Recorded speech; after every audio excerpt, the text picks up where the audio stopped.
Hello everyone, মোৰ first mini ব্লগলৈ আপোনালোক সকলোকে স্বাগতম। আমি গৈ আছোঁ আজি একোলেণ্ড।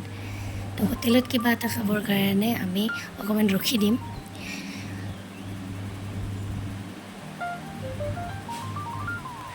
তো ফাইনেলি আমি আহি পালোঁ একোলেণ্ড। ইয়াত আহি দেখিছোঁ মানুহৰ লাইন টিকেটৰ কাৰণে। টিকেট লৈ আমি ফাইনেলি ভিতৰ আহি গ'লোঁ আৰু এতিয়া আমি ফুল এনজয় কৰিম বুলি এক্সাইটেড হৈ আছোঁ। পানীত নামাৰ কাৰণে এক্সাইটেড হৈ আছোঁ। এইজনী ঘূৰি আছে জল্দি কিবা কিবিত উঠি আমি পানীত সোনকালে নামিব লাগে। আৰু বহুত গৰম আৰু বহুত ৰ'দ দিছে, বহুত চোকা ৰ'দ, একদম মানে ক'লা বৰণ হৈ গৈছে। আমি দুজনে মিৰৰ হাউচৰ ভিতৰত যাব ৱেইট কৰি আছোঁ আৰু ভিতৰত গৈ দেখিলোঁ বাপৰে বাপ। আৰু মই ইয়াত নিজকে বিচাৰি নাপাম বুলি মুনুৰ পেণ্টতে ধৰি থাকিলোঁ। বহুতে ভয় লাগিছিল, তথাপিও কোনো কথা নাই। তাৰ পৰা ওলাই আহি মাইনাহঁতক কিবা কিবিত উঠালোঁ।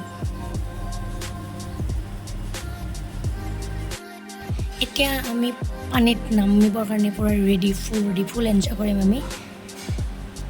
চাওক কিমান মানুহ। এইজনীক ফটো উঠাব লাগে বোলে, ফটো কেইটামান উঠাই লওঁ আৰু দুই এটা ভিডিঅ' বনাইছোঁ।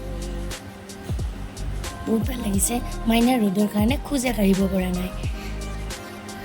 ৰাতিপুৱাই আকাশখন চাই ভাবিছিলোঁ বতৰটো আজি ডাৱৰীয়া হৈ থাকিব, কিন্তু কি কৰিব, পিছত এনেকুৱা যিহে ৰ'দ দিলে। চুইমিং পুলৰ পানীবোৰ বহুত গৰমেই হৈ গ'ল, গৰম পানীত গা ধোৱাৰ দৰে লাগি গ'ল পিছত। তথাপিতো কোনেও মানে এনজয় কৰিব এৰা নাই। সকলোৱে পুখুৰীত নামিছে, সকলোৱে ফটো উঠিছে, সকলোৱে ভিডিঅ' বনাইছে।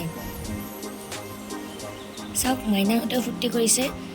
যিয়ে নহওক গৰম পানী পাইছে, ঠাণ্ডা পানী নাই পোৱা।